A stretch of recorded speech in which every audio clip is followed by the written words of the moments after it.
एक दिन हजरत मोहम्मद सल्लल्लाहु अलैहि वसल्लम ने हजरत फातिमा रजी अल्लाह ताला अन्हा को बुलाकर कहा, ए फातिमा, इस मदीना में एक लकड़हारे की पत्नी रहती है। वह ऐसा एक अमल करती है जिसकी वजह से वह तुमसे पहले जन्नत में दाखिल होगी। हजरत फातिमा रजी अल्लाह ताला अन्हा ने यह सुनकर कहा, अब्बा जान, यह कैसे मुमकिन है? मैं तो जन्नत की सभी औरतों की सरदार हूं। कोई औरत मुझसे पहले जन्नत में कैसे दाखिल हो सकती है? सभी को जन्नत में पहले दाखिल होने की ख्वाहिश होती है। अब्बा जान, कृपया आप मुझे उस लकड़हारे की पत्नी का पता बताएं ताकि मैं जाकर देख सकूं कि वह ऐसा कौन सा अमल करती है जिससे वह मुझसे पहले जन्नत में जाएगी। मोहम्मद रसूल अल्लाह सल्लल्लाहु अलैहि वसल्लम ने तब फातिमा से कहा, फातिमा, आज तुम घर लौट जाओ। कुछ दिनों बाद मैं तुम्हें बुलाऊंगा और उस कथूरिया की पत्नी का पता बता दूंगा। यह बात सुनकर हजरत फातिमा रजी अल्लाह ताला अन्हा घर लौट आई। इस तरह कुछ दिन बीत गए। इस बीच हजरत फातिमा रजी अल्लाह ताला अन्हा बीमार हो गई। एक तो वह बीमार थी और दूसरी तरफ लगातार 3 दिन से उनके घर में कोई खाना नहीं खाना ना मिलने और बीमारी के कारण हजरत फातिमा रजी अल्लाह ताला अन्हा बहुत ही कमजोर हो गई। शेर खुदा हजरत अली रजी अल्लाह ताला अन्हो के पास उस वक्त कोई पैसा नहीं था जिससे वह खाना खरीद सकते। 3 दिन बीतने के बाद हजरत फातिमा रजी अल्लाह ताला अन्हा ने हजरत अली रजी अल्लाह ताला अन्हुक एक कपड़ा देकर कहा, ऐ मेरे प्यारे शौहर, आपको शायद याद होगा कि अब्बा जान मोहम्मद रसूलुल्लाह सल्लल्लाहु अलैहि वसल्लम ने हमारी शादी के वक्त यह कपड़ा मुझे तोहफे के रूप में दिया था। यह एक बहुत बरकत वाला कपड़ा कड़ा है। मेरा दिल नहीं चाहता कि मैं इसे बेच दूं, लेकिन चूंकि हमारे घर में 3 दिन से कोई खाना नहीं है, इसलिए मैं आपको यह बरकत वाला कपड़ा दे रही हूं। आप इसे बाजार में बेचकर इसकी कीमत से कुछ खाना खरीद लाइए। हजरत अली रजी अल्लाह ताला अन्हुक को लेकर बेचने के लिए बाजार की तरफ चल पड़े। वह कपड़े को लेकर बाजार पहुंचे और उसे बेचने के लिए कई खरीदारों को दिखाया, लेकिन कपड़ा बहुत पुराना होने के कारण कोई इसे खरीदने में दिलचस्पी नहीं दिखा रहा था। इस वजह से हजरत अली रजी अल्लाह ताला अन्हद निराश हो गए। तब उन्होंने अल्लाह रब्बुल आलमीन से फरियाद की, ए रब्बुल आलमीन, यह कपड़ा बहुत पुराना है, इसलिए इसे खरीदने के लिए कोई ग्राहक नहीं मिल रहा है। आज 3 दिन हो गए हैं नबी जी सल्लल्लाहु अलैहि वसल्लम की प्यारी बेटी हजरत फातिमा रजी अल्लाह ताला अन्हा और हसन हुसैन बिना खाए हैं। ए रब्बुल आलमीन, अगर आज मैं यह कपड़ा बेचकर इसके बदले खाना लेकर घर नहीं जा सका तो आज भी उन्हें भूखा रहना पड़ेगा। आप इस कपड़े को खरीदने के लिए कोई ग्राहक भेज दें। हजरत अली रजी अल्लाह ताला अन्हुक। इस दुआ के बाद एक खरीदार आया और उसने उनसे पूछा, तली, क्या तुम यह कपड़ा बेचना चाहते हो? जनाब, मैं तो यह कपड़ा बेचने के लिए ही बाजार में लाया हूं। तब उस खरीदार ने पूछा, तुम इसे कितने में बेचो? हजरत अली जानते थे कि यह कपड़ा बहुत पुराना है और इसकी कीमत अधिकतम 1 या 2 दिरहम हो सकती है, इसलिए उन्होंने कोई कीमत ना मांगते हुए कहा, जनाब, आपकी जो मर्जी हो उतनी कीमत दे दें, मैं खुद इसकी कोई कीमत नहीं मांग रहा हूं। तब उस खरीदार ने कहा, मैं इस कपड़े को 6 दिरहम में खरीदना चाहता हूं, क्या तुम इसे बेचने के लिए राजी हो? हजरत अली रजी अल्लाह ताला अन खुशी से राजी हो गए और बोले, जनाब, आप 6 दिरहम में इस कपड़े को खरीद सकते हैं। इसके बाद खरीदार ने हजरत अली रजी अल्लाह ताला अन को 6 दिरहम दिए और हजरत अली ने उसे वह कपड़ा सौंप दिया। उधर अल्लाह रब्बुल आलमीन के कुछ फरिश्ते एक दूसरे फरिश्तों से कहने लगे, नबी जी सल्लल्लाहु अलैहि वसल्लम के सहाबा बहुत दानशी होते हैं। वे हर हाल में चाहे खुशी हो या तकलीफ दान करते हैं। यह सुनकर दूसरी टीम के फरिश्तों ने कहा, यह सही है कि अल्लाह के नबी के सहाबा दान करते हैं, लेकिन वे हर स्थिति में दान नहीं करते। वे तभी दान करते जब उनके पास कुछ होता है, और अगर उस चीज की उन्हें खुद जरूरत होती है तो वे उसे दान नहीं करते। फरिश्तों के इस विवाद को हल करने के लिए अल्लाह रब्बुल आलमीन ने कहा, ऐ मेरे फरिश्तों, आपस में विवाद मत करो। इस बात की परीक्षा करने के लिए शेर खुदा अली के पास जाओ। उसने 6 दिरहम में एक कपड़ा बेचा है और उसे इन 6 दिरहम की बहुत जरूरत है। तुम अली से जाकर वहीं 6 दिरहम मांगो और देखो कि क्या वह तुम्हें देता है या नहीं। इससे तुम्हारा विवाद सुलझ जाएगा। अल्लाह रब्बुल आलमीन के इस निर्देश के बाद एक फरिश्ता फकीर के भेष में हजरत अली रजी अल्लाह ताला अन के पास पहुंचा। शेर खुदा हजरत अली रजी अल्लाह ताला अन उन 6 दिरहम से खाना खरीदने जा रहे थे। तभी फकीर के वेश में वह फरिश्ता आया और कहने लगा, ऐ अल्लाह के बंदे, मैं कई दिनों से भूखा हूं। लंबे समय से भूखे रहने की वजह से मेरे शरीर में जरा भी हरकत करने की ताकत नहीं बची है। मैं अल्लाह के वास्ते तुमसे कुछ मदद की दरख्वास्त करता हूं। अगर तुम्हारे पास कोई धन है तो कृपया मुझे वह दे दो ताकि मैं उससे खाना खरीद कर अपनी भूख मिटा सकूं। फकीर की इस विनती को सुनकर हजरत अली रजी अल्लाह ताला अन्ह सोचने लगे, ए अल्लाह, आज 3 दिनों से मेरी पत्नी और बच्चे भूखे हैं। 3 दिन बाद मेरी पत्नी फातिमा ने मुझे एक कपड़ा दिया ताकि उसे बेचकर मैं उनके लिए खाना खरीद कर लाऊं, लेकिन अब अल्लाह का एक असहाय बंदा मुझसे भीख मांग रहा है। अब मैं क्या करूं? क्या मैं अपनी पत्नी और बच्चों के लिए खाना खरीदूंगा कर देंगे? फिर उन्होंने सोचा, अल्लाह मेरा सर्वोत्तम संरक्षक है, इस फकीर को मैं 6 दिरहम दान कर देता हूं और फिर अल्लाह रब्बुल आलमीन मेरे लिए बेहतर व्यवस्था कर देंगे।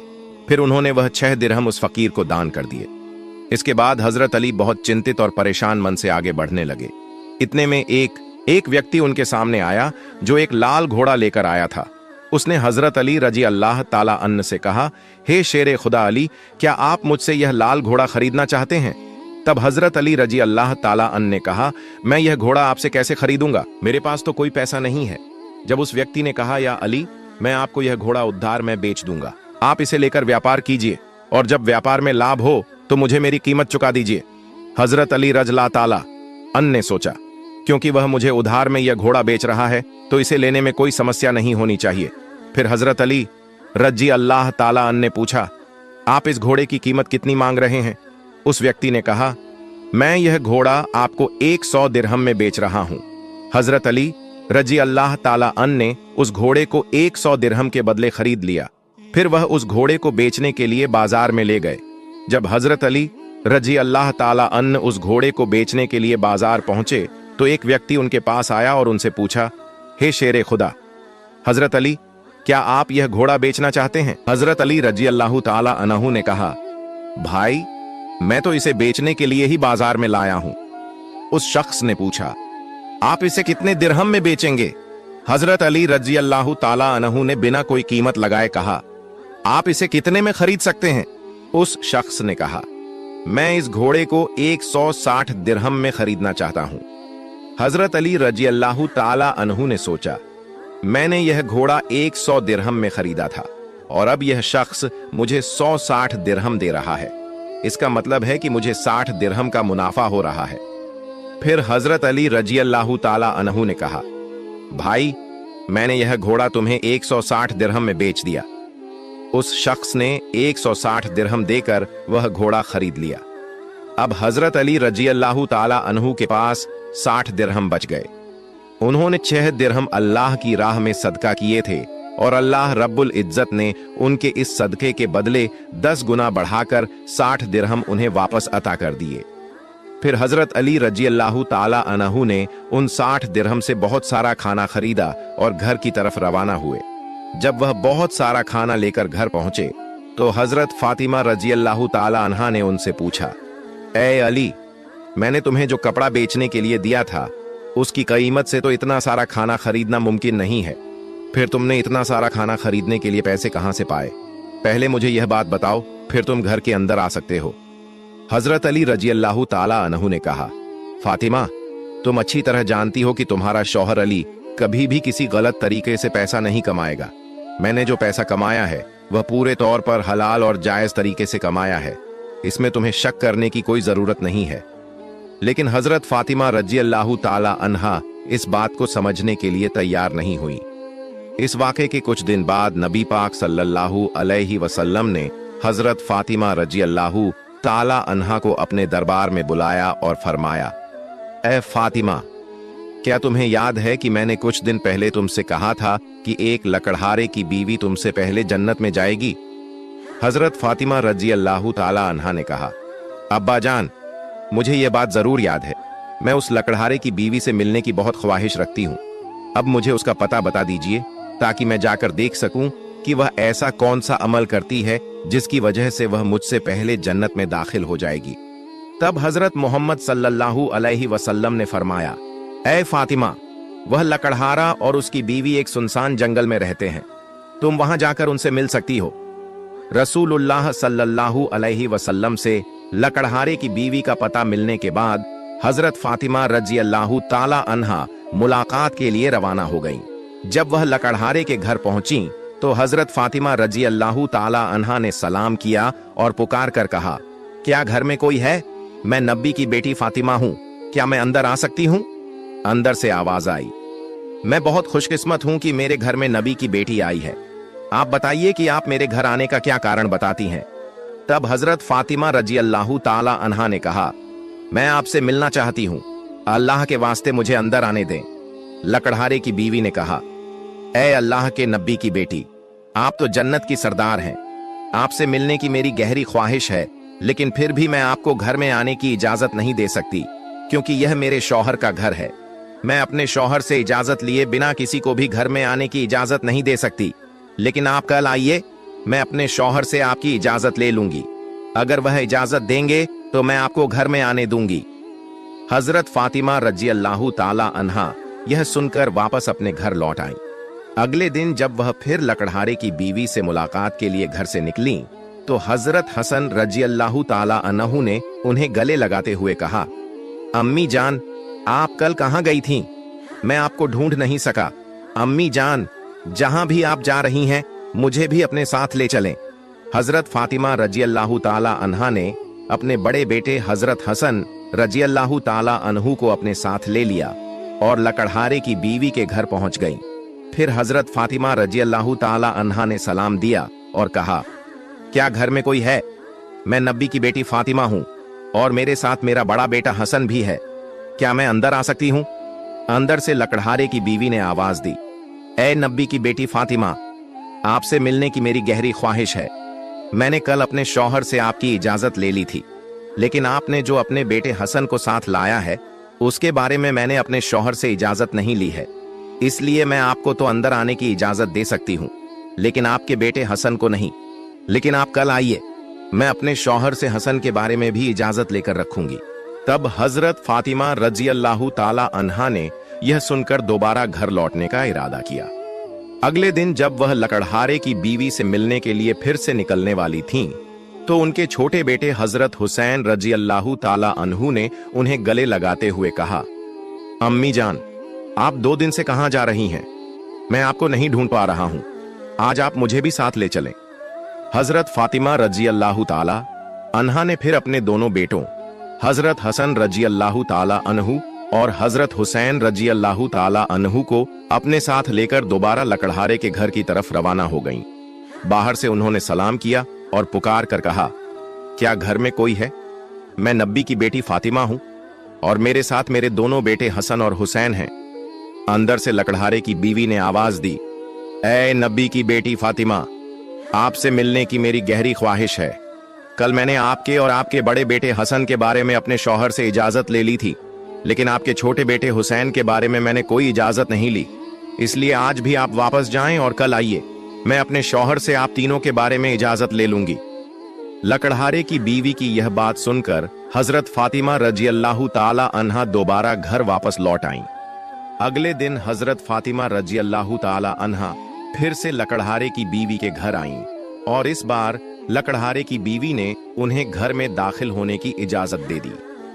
जब हजरत फातिमा रजी अल्लाह ताला अन्हा घर में दाखिल हुई, तो उन्होंने देखा कि लकड़हारे की बीवी बैठी हुई है और उसके पास एक लकड़ी, एक मोटी रस्सी और एक पानी का बर्तन रखा हुआ है। यह देखकर हजरत फातिमा रजी अल्लाह ताला अन्हा ने पूछा, आप इन चीजों के साथ क्यों बैठी हैं? लकड़हारे की बीवी ने कहा, पूरा दिन मेहनत करने के बाद जब मेरा शौहर घर आएगा तो शायद उसे वुजू अब्लूशन करने की जरूरत हो या पानी पीने की जरूरत हो। मैं नहीं चाहती कि वह थका हारा हो और उसे पानी के लिए कोई मेहनत करनी पड़े। इसलिए जैसे ही उसे पानी की जरूरत होगी, मैं तुरंत पानी पेश करना चाहती हूँ। इसी वजह से मैं पानी लेकर बैठी हूँ। हजरत फातिमा रजी अल्लाह ताला अन्हा ने फिर पूछा, ऐ बहन, तो यह लकड़ी क्यों अपने साथ रखी है? लकड़हारे की बीवी ने कहा, अगर मेरे शौहर किसी वजह से मुझसे नाराज हो जाएं और मुझे सजा देने का इरादा करें, तो उन्हें एक लकड़ी की जरूरत होगी और मुझे बांधने के लिए रस्सी की जरूरत पड़ेगी। मैं नहीं चाहती कि ये चीजें ढूंढने में मेरे शौहर को कोई मुश्किल पेश आए, इसलिए मैंने यह सब चीजें अपने पास रख ली हैं, ताकि जब वह मुझे सजा देने का इरादा करें तो उन्हें किसी चीज की तलाश न करनी पड़े। हजरत फातिमा रजी अल्लाह ताला अन्हा लकड़हारे की बीवी के इस बेमिसाल कुर्बानी के अंदाज से बेहद प्रभावित हो गईं। फिर उन्होंने उसके बारे में कुछ नहीं कहा और वापस नबी करीम सल्लल्लाहु अलैहि वसल्लम के पास लौट आईं। रसूल अल्लाह सल्लल्लाहु अलैहि वसल्लम ने हजरत फातिमा रजी अल्लाह ताला अन्हा से पूछा, फातिमा, क्या तुम उस लकड़हारे की बीवी से मिली हो? हजरत फातिमा रजी अल्लाह ताला अन्हा ने जवाब दिया, जी हां अब्बा जान, मैं उससे मिली हूं। नबी करीम सल्लल्लाहु अलैहि वसल्लम ने पूछा, तुमने क्या देखा? हजरत फातिमा रजी अल्लाह ताला अन्हा ने कहा, वह औरत बहुत ही वफादार और अपने शौहर की पूरी खिदमतगार है। तब रसूल अल्लाह सल्लल्लाहु अलैहि वसल्लम ने फरमाया, फातिमा, तुम्हारे लिए उससे सीखने के लिए बहुत कुछ है। हजरत फातिमा रजी अल्लाह ताला अन्हा ने फिर पूछा, अब्बा जान, मैं उससे क्या सीख सकती हूं और वह मुझसे पहले जन्नत में कैसे जा सकती है? कृपया इस बारे में मुझे समझाइए। नबी करीम सल्लल्लाहु अलैहि वसल्लम ने फरमाया, ऐ फातिमा, सुनो, कुछ दिन पहले तुमने अपने शौहर हजरत अली रजी अल्लाह ताला अन्हु को एक पुराना कपड़ा बेचने के लिए दिया था। हजरत अली रजी अल्लाह ताला अन्हु ने उस कपड़े को बेचकर तुम्हारे लिए बहुत सारा खाना लाया था, लेकिन तुमने शक किया कि हजरत अली ने यह सब चीजें जायज तरीके से कमाई हैं या नहीं। इसी वजह से तुमने अपने शौहर को घर में अंदर नहीं आने दिया और अलग अलग सवाल पूछकर उन्हें तकलीफत दी, जबकि तुम जानती थी कि तुम्हारे शौहर हजरत अली रजी अल्लाह ताला अन्हु कभी भी नाजायज तरीके से कमाई नहीं करते। ए फातिमा, जब तुमने हजरत अली रजी अल्लाह ताला अन्हु को वह कपड़ा बेचने के लिए दिया था, तो हजरत अली उसके लिए कोई खरीदार नहीं ढूंढ पा रहे थे। फिर अल्लाह रब्बुल इज्जत ने अपने फरिश्ते जिब्राइल को भेजा ताकि वह उस कपड़े को खरीदें। अल्लाह के फरिश्ते जिब्राइल ने वह कपड़ा हजरत अली से 6 दिरहम के बदले खरीदा। फिर एक और फरिश्ता हजरत अली के पास आया और 4 दिरहम की भिक्षा मांगी। हजरत अली ने वह 6 दिरहम अल्लाह के रास्ते में सदका कर दिए। इसके बाद हजरत अली दिल में परेशान होकर घर वापस जा रहे थे कि फरिश्ता मिकाइल उनके पास आया और उन्हें एक लाल घोड़ा 100 दिरहम के बदले कर्ज पर बेचने के लिए दिया। हजरत अली वह घोड़ा लेकर बाजार में गए और वहां फरिश्ता इजराइल आया और हजरत अली से वह घोड़ा 160 दिरहम के बदले खरीद लिया। अल्लाह रब्बुल इज्जत ने 6 दिरहम के बदले हजरत अली को 10 गुना बढ़ाकर 60 दिरहम दिए और इन्हीं पैसों से हजरत अली ने तुम्हारे लिए बहुत सारा खाना खरीदा था। फातिमा, सुनो, जिस कपड़े को हजरत अली ने बेचा था, अल्लाह रब्बुल इज्जत ने उस कपड़े को जन्नत में सुरक्षित रख दिया है, और जिस घोड़े से हजरत अली ने व्यापार किया था, वह घोड़ा भी अल्लाह रब्बुल इज्जत ने जन्नत में सुरक्षित कर दिया है। कल कयामत के दिन जब तुम जन्नत में दाखिल होगी तो तुम उस घोड़े पर सवार होगी और वह कपड़ा घोड़े की लगाम बनेगा और वह लगाम पकड़कर लकड़हारे की बीवी खड़ी होगी। वह पहले जन्नत में दाखिल होगी और तुम उसके बाद जन्नत में दाखिल होगी। लकड़हारे की बीवी को यह इज्जत सिर्फ उसके शौहर के लिए उसकी गैर मामूली मोहब्बत की वजह से मिली है। यह वाकया हजरत फातिमा रजी अल्लाह ताला अन्हा और हजरत अली रजी अल्लाह ताला अन्हु की बेमिसाल कुर्बानियों और अल्लाह की राह में दी जाने वाली मोहब्बत की निशानदेही करता है। हजरत दाऊद अलैहिस्सलाम एक निहायत ही आदिल बादशाह थे। दुनिया के 2/3 हिस्से पर उनकी हुकूमत थी।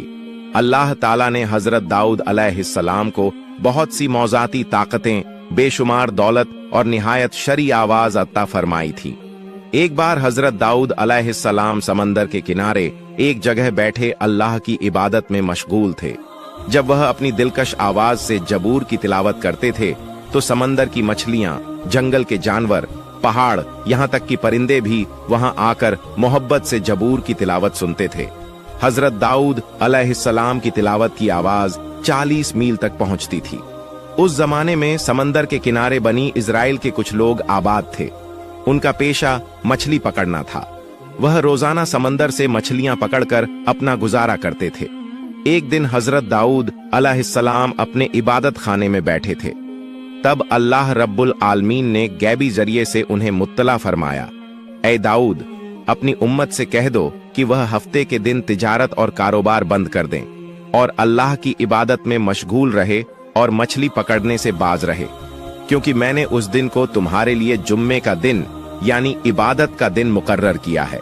इसके बाद हजरत दाऊद अलैहिस्सलाम ने अल्लाह रब्बुल आलमीन का यह हुक्म पाने के बाद बनी इजराइल को बुलाकर फरमाया, ऐ बनी इजराइल के लोगों, तुम हफ्ते के दिन सिर्फ अल्लाह की इबादत करोगे और सारे कारोबार और मछली पकड़ने से बाज रहोगे। अल्लाह से डरो और उसके हुक्म को मानो, यही तुम्हारे लिए बेहतरी का बायस होगा। यह कहकर वह वहां से चले गए। मुल्क के अक्सर लोग हजरत दाऊद अलैहिस्सलाम की नसीहत दिल से सुनते, शरीयत के कानून पर अमल करते और मुल्की कवानीन की इज्जत करते थे। मगर समंदर के किनारे जो बनी इजराइल के लोग रहते थे, वह इब्तिदा में शरीयत पर अमल करते रहे, लेकिन बाद में उन्होंने चालाकियां शुरू कर दी। हफ्ते के दिन जब सब लोग इबादत के लिए चले जाते, तो बनी इजराइल के कुछ लोग छिपकर समंदर के किनारे पहुंच जाते। उन्होंने देखा कि हफ्ते के दिन बेशुमार मछलियां खुद ब खुद किनारे आकर जमा हो जाती हैं। यह देखकर उनके दिल में लालच पैदा हो गया। वह कहने लगे, हफ्ते के दिन यहाँ इतनी सारी मछलियां आती हैं, बाकी दिनों में इतनी मछलियां नजर नहीं आती, तो हमें हफ्ते के दिन मछलियां पकड़नी चाहिए, फिर बाकी हफ्ते मछलियां पकड़ने की जरूरत ही ना पड़ेगी। तब एक शख्स बोला, लेकिन कैसे? तो दूसरे ने कहा, हम समंदर के किनारे कुछ गड्ढे बनाकर वहां जाल बिछा देंगे, अगले दिन आकर इन मछलियों को निकाल लेंगे। यह कहकर वह अपने घरों को वापस लौट गए। फिर उन्होंने उसी मंसूबे पर अमल शुरू किया और अल्लाह के हुक्म की नाफरमानी करते हुए मछलियां पकड़ने लगे। उन्होंने देखा कि अल्लाह की तरफ से कोई अजाब नहीं आया, तो उनका हौसला और बढ़ गया। काफी दिनों तक उन्होंने इसी तरह मछलियां पकड़ी और बहुत दौलतमंद बन गए। दूसरी तरफ उस कौम के बहुत से लोग शरीयत के कानून पर अमल करते और अल्लाह से डरते थे। वह सब एक दिन उन लोगों के पास आए और कहा, प्यारे भाइयों, आप लोग हफ्ते के दिन मछलियां पकड़ना बंद करें, क्योंकि अल्लाह ताला ने इस दिन को इबादत के लिए मखसूस किया है। अगर आप इस हुक्म की नाफरमानी करेंगे तो कोई आफत नाजिल हो सकती है। तब उन लोगों में से एक सरदार ने उनका मजाक उड़ाते हुए कहा, मछली पकड़ने का शरीयत से क्या ताल्लुक? ऐसे हुक्म का तो किसी नबी के जमाने में भी जिक्र नहीं आया। इस बात की कोई दलील नहीं है, लिहाजा हम इस हुक्म को नहीं मानेंगे। हफ्ते के दिन हम खुल्लम खुल्ला मछलियां पकड़ेंगे। अलबत्ता अगर नबी दाऊद अलैहिस्सलाम इसमें कोई भलाई की बात दिखा सकें तो हम मान लेंगे। तुम लोग जाओ, उनसे इस बारे में पूछ कर आओ। फिर कुछ लोग हजरत दाऊद अलैहिस्सलाम के पास गए और उनके साथ बहस और मुबाहसा करने लगे। तब हजरत दाऊद अलैहिस्सलाम ने फरमाया, अल्लाह ताला ने तुम्हें तुम्हारे लालच और हर्ष से बचाने के लिए मछली पकड़ने से मना फरमाया है, लिहाजा हफ्ते के दिन मछली न पकड़ना ही तुम्हारे लिए बेहतर है। मेरी यही राय है। इसके बाद बनी इजराइल के लोग हजरत दाऊद अलैहिस्सलाम की यह बात सुनकर अपने सरदार के पास आए और सारी बात तफसील से बयान की। तब उनका सरदार बोला, नबी दाऊद अलैहिस्सलाम की यह बात मानना हमारे लिए मुमकिन नहीं, लिहाजा आइंदा हफ्ते के दिन तुम लोग मछली पकड़ने का काम जारी रखो। घबराओ मत, कुछ नहीं होगा। इससे पहले भी हम मछलियां पकड़कर बहुत सा माल और दौलत हासिल कर चुके हैं। अगर तुम मेरी बात मानोगे तो तुम सबका भी फायदा होगा। यह सुनकर वहां मौजूद सभी लोग खुशी से झूम उठे। फिर अगले हफ्ते को माहिरों में से सिर्फ कुछ लोग ही इबादत के लिए हजरत दाऊद अलैहिस्सलाम के पास आए, जबकि अक्सरियत सुबह सवेरे हजरत दाऊद अलैहिस्सलाम की बात को नजरअंदाज करते हुए समंदर की तरफ मछली पकड़ने निकल गई। उन्होंने सारा दिन खुशी खुशी मछलियां पकड़ी और उन्हें बेचकर खूब माल कमाया। रात के वक्त वह सब एक एक करके अपने घरों को लौट गए। अगले दिन सुबह जब कुछ लोग इबादत के लिए जा रहे थे, तो उन्होंने देखा कि सारा इलाका मुकम्मल तौर पर सन्नाटे में डूबा हुआ है। यह देखकर उनमें से एक ने दूसरे से पूछा, भाई यह बताओ कि आज इतना सन्नाटा क्यों है? क्या आज वह लोग मछली पकड़ने नहीं जा रहे? तब दूसरा शख्स बोला, मुझे भी कुछ समझ नहीं आ रही। दूसरे दिनों में तो सारे माहिर शोर शराबे के साथ मछली पकड़ने निकलते थे, लेकिन आज तो बिल्कुल खामोशी है। ऐसा मंजर कभी नहीं देखा। चलो हम जाकर देखते हैं। यह कहकर वह सब एक करीबी घर के अंदर दाखिल हुए। वहां जाकर जो मंजर उन्होंने देखा, उसे देखकर उनकी सांसें रुकने लगी। उन्होंने देखा कि एक गिरोह के बड़े बड़े बंदर जमीन पर लोटपोट हो रहे हैं। जैसे ही उन लोगों ने उन बंदरों को देखा, वह बंदर दौड़ते हुए उनके कदमों में आ गए और जोर जोर से रोने लगे। उसी लम्हे कुछ खवातीन आई और कहने लगी, कल इन लोगों ने मना किए जाने के बावजूद लालच में आकर मछलियां पकड़ी। अल्लाह रब्बुल आलमीन ने हफ्ते के दिन मछली पकड़ने से मना फरमाया था, मगर उन्होंने नहीं सुना। अल्लाह और उसके नबी की नाफरमानी के बायस यह सब बंदर बन गए हैं। अगर आप लोग हजरत दाऊद अलैहिस्सलाम के पास जाकर उनके लिए माफी की दरख्वास्त करें तो शायद उन्हें जिंदगी वापस मिल जाए। तब वह लोग बोले, जब वक्त था तब तुमने ख्याल ना किया, अब हमारे बस में कुछ नहीं, फिर भी हम यह बात हजरत दाऊद अलैहिस्सलाम से जाकर कहेंगे। यह कहकर वह वहां से रवाना हो गए। एक जमात उन बंदरों की तरफ से हजरत दाऊद अलैहिस्सलाम के पास पहुंची और अर्ज की, इन लोगों को माफ कर दीजिए और उनकी शक्लें वापस इंसानों जैसी कर दीजिए। तब हजरत दाऊद अलैहिस्सलाम ने फरमाया, माफ करने वाला सिर्फ अल्लाह ताला है, अगर अल्लाह ताला चाहे तो माफ फरमा दे। बहुत से मुफसरीन ने लिखा है कि वह बंदर सिर्फ 3 दिन जिंदा रहे। इसके बाद वह कौम मुकम्मल तौर पर तबाह हो गई और जिन लोगों ने अल्लाह से डरकर हजरत दाऊद अलैहिस्सलाम की बात मानी उन्हें कोई नुकसान ना पहुंचा। फिर वह लोग अमन और सुकून से जिंदगी गुजारने लगे। यूं बहुत से साल गुजर गए। एक दिन बनी इजराइल के कुछ लोग हजरत दाऊद अलैहिस्सलाम के पास हाजिर हुए और अर्ज करने लगे, हुजूर, हमें कयामत की कुछ निशानियां दिखाइए ताकि हमारा ईमान और भी मजबूत हो जाए। तब हजरत दाऊद अलैहिस्सलाम ने फरमाया, 3 दिन बाद ईद है, तुम लोग ईद के दिन मैदान में आना, तब तुम्हें कयामत की कुछ निशानियां दिखाई देंगी। यह फरमाकर आपने उन्हें रुखसत कर दिया। उस जमाने में बनी इजराइल के दरमियान एक दौलतमंद शख्स था जिसके पास माल और दौलत की कोई कमी ना थी। उसके पास एक शौकिया गाय थी जिसका चेहरा बहुत खूबसूरत था। वह हमेशा अपनी गाय को सोने चांदी से सजाया करता था। जो भी गाय को देखता उसकी नजर हटा ना पाती। वह गाय को खुले मैदान में आजाद छोड़ देता। सारा दिन वह चरा करती और रात के वक्त खुद ब खुद उस शख्स के घर आकर आराम करती। एक दिन अचानक वह गाय गायब हो गई।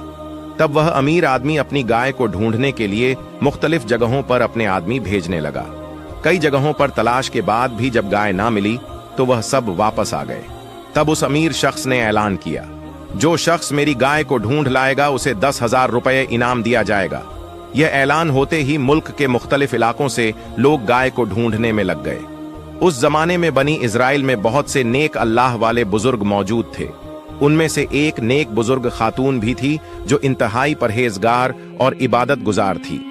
वह और उनका अकलौता बेटा जंगल में एक छोटे से घर में रहते थे। उनके घर के करीब से एक नहर बहती थी। जब उन्हें भूख लगती वह नहर के पास जाकर सैर होकर पानी पीते और उसी से उनकी भूख मिट जाती। कुछ दिनों बाद उस बुजुर्ग औरत का बेटा नहर के किनारे गया और देखा कि वहां कुछ अनार के दरख्त उग आए हैं। यह देखकर वह बहुत खुरूश होकर घर वापस आया। कुछ दिन बाद दोबारा जब वह वहां गया तो देखा कि उन दरख्तों पर फल लग चुके हैं। तब वह उन अनारों को लेकर घर आया और माँ बेटे दोनों ने खूब सैर होकर अनार खाए। यूं नहर का पानी और अनार खाकर वह अपनी जिंदगी गुजारने लगे। मुसलसल 36 साल वह इसी तरह अल्लाह की इबादत करते रहे और अनार और नहर के पानी पर गुजारा करते रहे। एक दिन उस औरत का बेटा अपनी माँ से बोला, माँ, हम 70 साल से एक ही किस्म का खाना खा रहे हैं। अब दिल चाह रहा है एक ही किस्म का खाना खा रहे हैं। अब दिल चाह रहा है कि बाजार से कुछ और खाने का सामान लाऊं। तब माँ ने कहा, बेटा तुम पैसे कहां से लाओगे?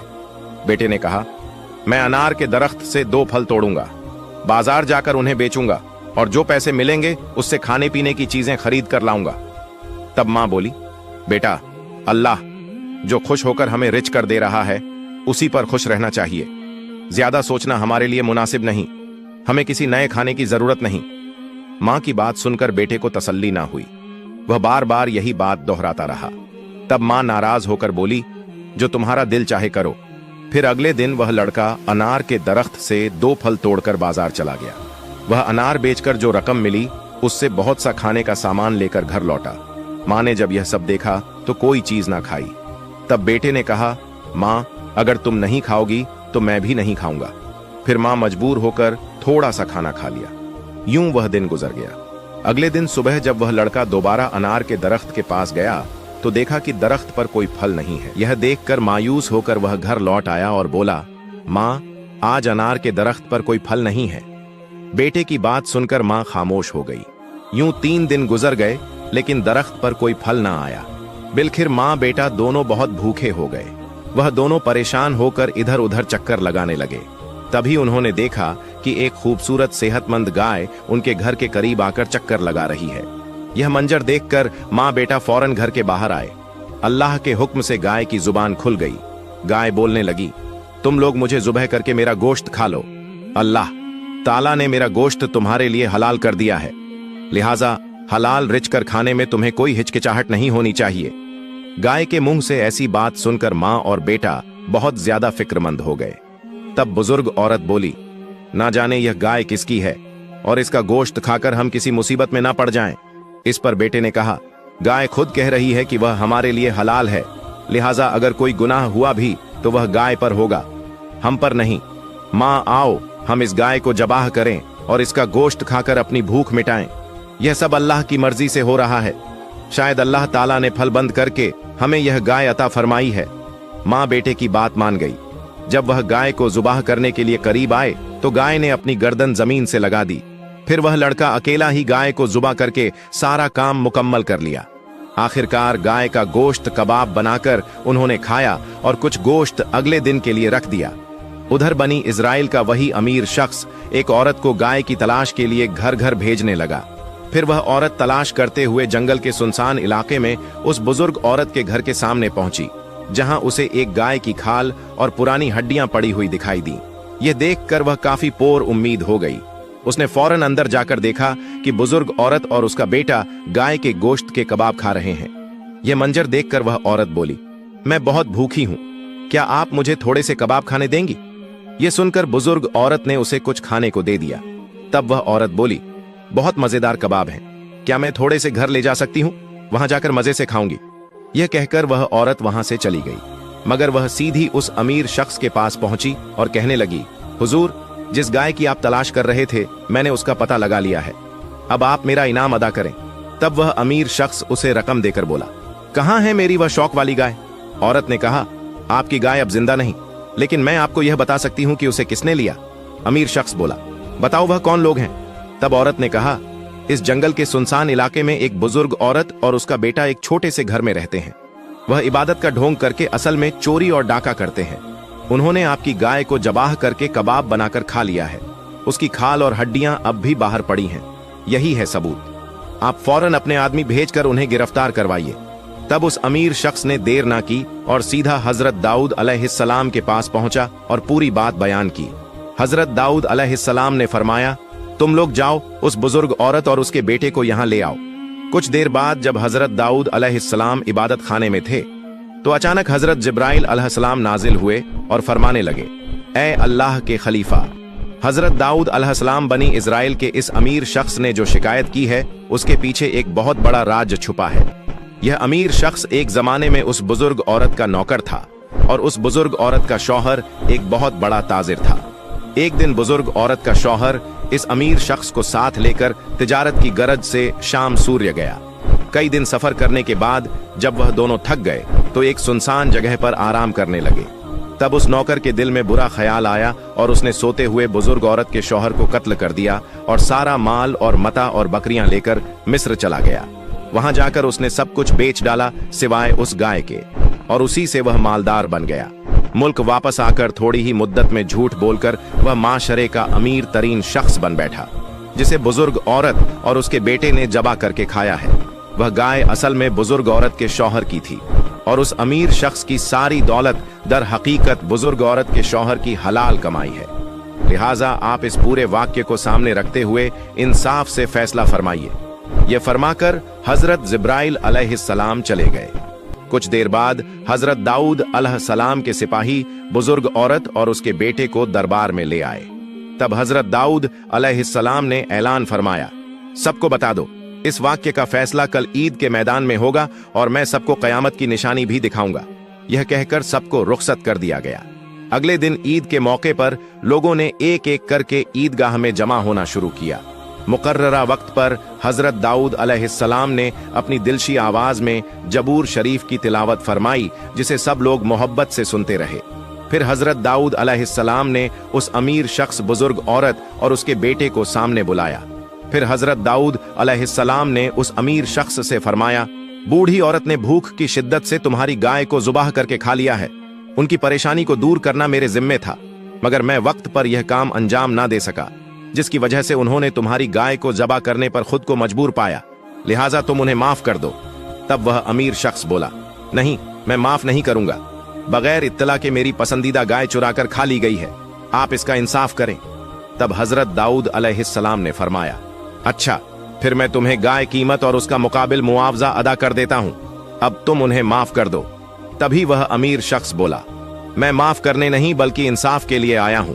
उसी वक्त हजरत जिब्राइल अलैहिस्सलाम ने आवाज देकर फरमाया, ए दाऊद अलैहिस्सलाम, यह अमीर शख्स बार बार इंसाफ का मुतालबा कर रहा है, लिहाजा आप इंसाफ के मुताबिक का फैसला करें। फिर हजरत दाऊद अलैहिस्सलाम ने उस बूढ़ी औरत से पूछा, क्या तुम्हें इस बारे में कुछ कहना है? तब उस औरत ने कहा, हुजूर, मेरे शौहर एक नेक कारोबारी इंसान थे। वह हमेशा अपनी आमदनी का आधा हिस्सा गरीबों और मोहताजों को देते थे। एक दिन वह तिजारत के सिलसिले में शाम रवाना हुए और फिर कभी वापस ना आए। मैं अपने छोटे बच्चे के साथ बहुत परेशान हो गई। जालिम लोगों ने मेरी सारी जायदाद छीन ली। मैं कई दिनों तक भूखी रही। आखिरकार मैं एक जंगल के सुनसान मकाम पर जाकर अल्लाह की इबादत में मशगूल हो गई। नहर का पानी और दरख्तों के फल खाकर मैंने 70 साल गुजार दिए। यूं अल्लाह ताला ने हमारा रिज़्क अता फरमाया। एक दिन मेरा बेटा वहीं फल खाने से इनकार करने लगा और बाजार से कुछ नए फल ले आया। तब से उस दरख्त के फल बंद हो गए। आखिरकार हम दोनों शदीद भूख में मुब्तला हो गए। तभी ना जाने कहां से एक गाय हमारे घर के सामने आई और अल्लाह के हुक्म से इंसानों की तरह बोलने लगी। उसने कहा, मैं तुम्हारे लिए हलाल हूं, तो फिर भूख से क्यों तड़प रहे हो? मुझे जब करके मेरा गोश्त खाओ और भूख मिटाओ। यह सुनकर हमने गाय को जुबाह करके उसका गोश्त कबाब बनाकर खा लिया। अब आप जो भी फैसला करेंगे हम उसे तस्लीम करेंगे। तब हजरत दाऊद अलैहिस्सलाम ने दोनों की बात सुनकर सबके सामने फैसला देना शुरू किया। फरमाया, ए गाय का दावेदार, तुम एक अमीर शख्स हो, मगर तुमने यह दौलत चोरी से हासिल की। इस बूढ़ी औरत के शौहर को कत्ल करके दौलत के मालिक बने, लिहाजा तुम इस गाय के असल मालिक नहीं हो। यह सुनकर अमीर शख्स बोला, ए अल्लाह के नबी हजरत दाऊद अलैहिस्सलाम, मैं यहां इंसाफ के लिए आया हूं, ना कि कोई झूठी कहानी सुनने। लिहाजा यह जो कुछ बूढ़ी औरत कह रही है सब झूठ है। तब हजरत दाऊद अलैहिस्सलाम ने फरमाया, असल में तुम ही झूठे हो, मुझे यह वाकया मालूम ना था। हजरत जिब्राइल अलैहिस्सलाम ने मुझे बताया है। अब तुम्हारे अंग तुम्हारे खिलाफ गवाही देंगे। जैसे ही यह फरमाया, उस अमीर शख्स की जुबान बंद हो गई और उसके हाथ गवाही देने लगे। हुजूर, आपकी बात सच है। मैंने ही छुरी से अपने मालिक का गला काटकर उसे कत्ल किया और सारी जायदाद बेचकर बेशुमार दौलत का मालिक बन गया। उसी तरह उसके बाकी अंग भी एक के बाद दूसरे गवाही देने लगे। तब हजरत दाऊद अलैहिस्सलाम ने फरमाया, इस अमीर शख्स की सारी दौलत एक एक करके इस बूढ़ी औरत के हवाले कर दो और इस अमीर शख्स को कत्ल कर दो। फौरन यह हुक्म नाफिज कर दिया गया। बाद में वह बूढ़ी औरत और उसका बेटा ईदगाह में सजदे में गिर गए। इस मंजर को देखकर सारा बनी इजराइल हैरत में डूब गया। इसके बाद हजरत दाऊद अलैहिस्सलाम ने फरमाया, आज का वाकया तुम्हारे लिए कयामत की निशानी है। दुनिया में जो कुछ भी करे, कयामत के दिन उसके अंग ही उसके असल गवाह होंगे। लिहाजा कयामत के दिन की होलनाकी से बचने के लिए शरीयत पर अमल करना लाजमी है। यही तुम्हारे लिए बेहतर है। प्यारे दोस्तों, इस वाक्य से हमें यह सबक मिलता है कि अल्लाह रब्बुल आलमीन ने कुरान पाक में जिन चीजों से रोका है, हमें उनसे रुक जाना चाहिए और सही रास्ते पर चलना चाहिए। अल्लाह ताला हम सबको प्यारे नबी हजरत मोहम्मद सल्लल्लाहु अलैहि वसल्लम के बताए हुए रास्ते पर और कुरान पाक की हिदायतों के मुताबिक चलने की तौफीक दे। आमीन। ओम।